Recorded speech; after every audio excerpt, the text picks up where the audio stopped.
Rekaman serangan drone peledak Rusia di arah Pokrovsk, Ukraina beredar di media sosial Telegram pada Rabu 24 September 2025. Dalam video tersebut terlihat drone Rusia melancarkan serangan tepat sasaran ke sebuah bunker dan parit tempat tentara Ukraina berlindung. Hantaman keras itu memicu ledakan dahsyat disusul kobaran api di lokasi. Selain kerusakan fisik, dilaporkan juga adanya korban jiwa, meski jumlah pasti tidak dirincikan secara resmi.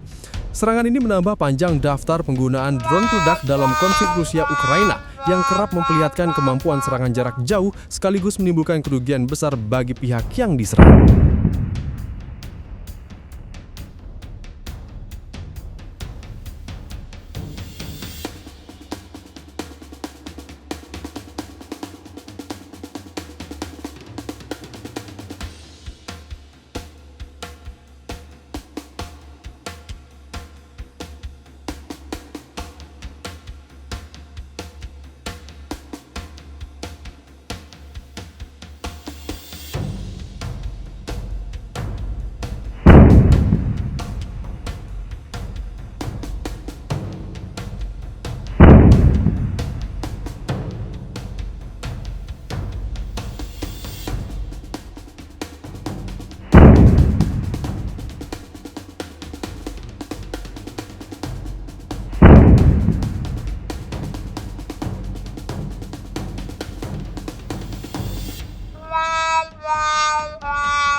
Download Tribun X sekarang, menghadirkan lokal menjadi Indonesia.